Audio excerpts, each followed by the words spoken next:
All right, hocus pocus. Everybody focus. Today is our very last math quiz for the unit. It is all word problem practice, which is why we've been focusing on that so much this week. And we'll continue to practice it even after this quiz with a workshop and making sure that you get practice before your pre-test, because on Friday, our final test will be totally done with this unit. Capiche? I want to preview it before you guys go to specials. I want you to have a preview so you can be thinking about these problems and really getting those problem types in your head so that you can represent them correctly, okay? Numero uno. Mrs. Andrews divides 45 milliliters of water equally into 9 test tubes for her science class. How many milliliters of water does she place in each test tube? Think about that. If she has 45 milliliters of water and she's putting them into 9 different test tubes and we want to know how many's in each, what type of math drawing will be a smart drawing for that one, Brielle? It would be a great equal share. So be thinking about that because you've heard the word divides, Kelly. That helps you with your equation. You know, it'll be a division, so your number is going to get bigger or smaller? Smaller. When we divide, it gets smaller, and getting ready to draw that equal shares because half of your points are the drawing, right? That picture is half of your work, and then your equation answer labels the other half. So we've got to be ready to do that. Questions on number 1? Skylar? Well, your name should be on there too, otherwise you got to redo it when I don't know whose it is. River? That doesn't make sense. It says Mrs. Andrews divides. Yes, that doesn't make sense.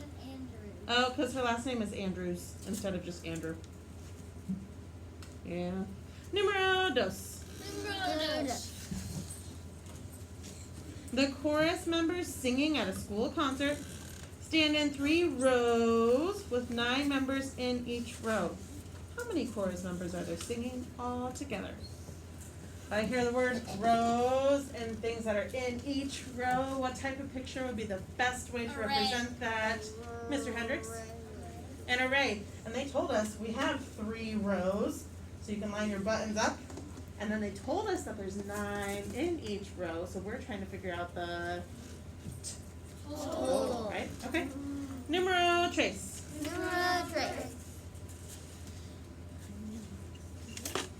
The 32 students on a field trip, oops, my bucket's making that move. The 32 students on a field trip are organized into groups of 4. Groups of 4 for a tour. Let me reread that, guys. The 32 students on a field trip are organized into groups of 4 for a tour. How many students are there in each tour group? So let's pretend their class has 32 people.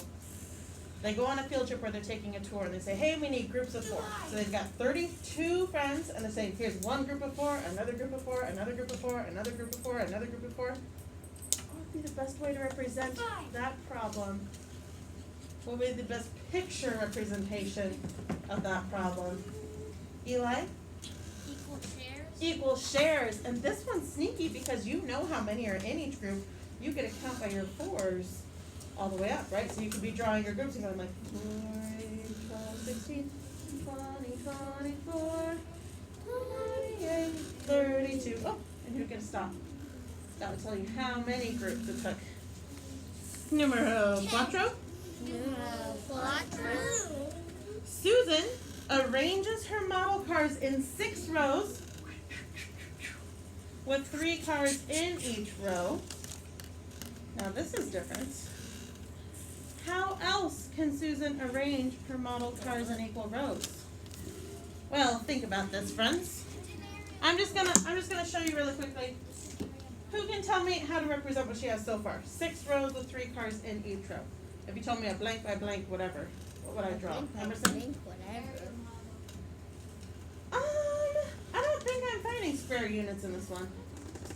Does anybody have a different picture that would be good for rows? Keegan? I think it's an array, right? Because she's got these cars and she's got 6 rows, so it's going to be a 6 by 3. Okay, a 6 by 3. Here's her current thing.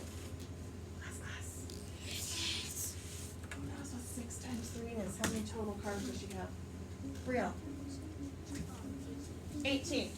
So you've got a couple options. Are you listening? Yes, we are. Because we've learned about the commutative property, what's one way that I can put these in a different number of rows and columns? What do I know about? This would be a 6 by 3. Because of that commutative property, what would be another way that I can arrange 18 cars? Braylon? I could make it be a 3 by 6 instead. Okay? So it says, how else can she arrange them? Well, she could put them in 3 rows with 6 in each row.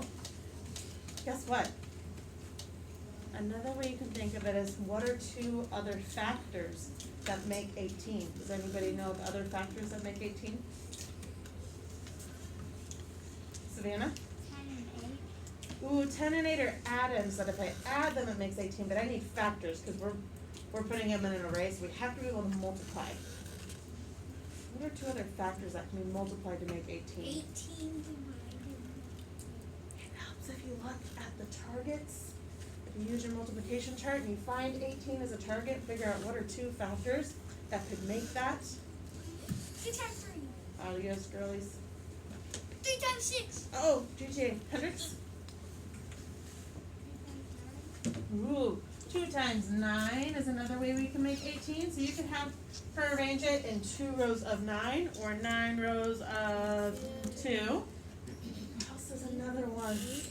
It's one that's like almost so basic it's silly. If they were all lined up. Gunner? 3 times 6. Oh, we already have that one. Right here. We have 3 rows of 6 right here. But you're right. What's the one that's kind of silly, Emerson? 18 times 1. 18 times 1.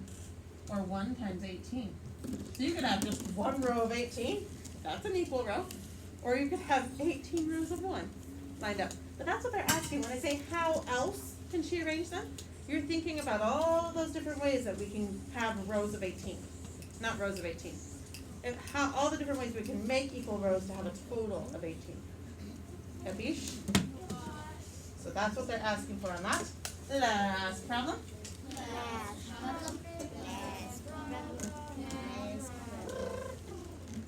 Philip bakes 8 muffins. Wow. He gives each of his friends 1 muffin and then he has none left. How many friends does Philip give a muffin to? He has a total of 8 and he's giving, this friend gets 1, this friend gets 1, this friend gets 1, this friend gets 1 until he's all out. What would be the best way to represent, with a math drawing, what would be the best way to represent that problem? Skylar?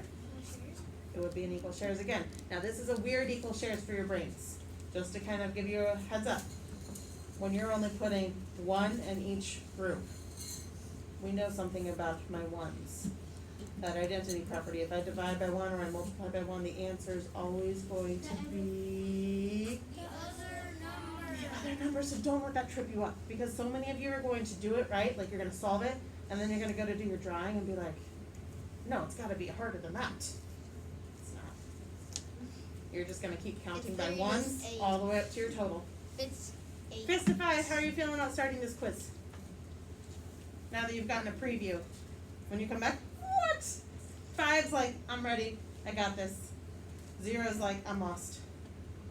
How you feeling? When you come back from PE, you're going to take your quiz. You know all these strategies. You have pictures of the different math drawings, and online friends, I will have that for you too. You guys can do it. You'll be great. Okay? Hands down. Good luck.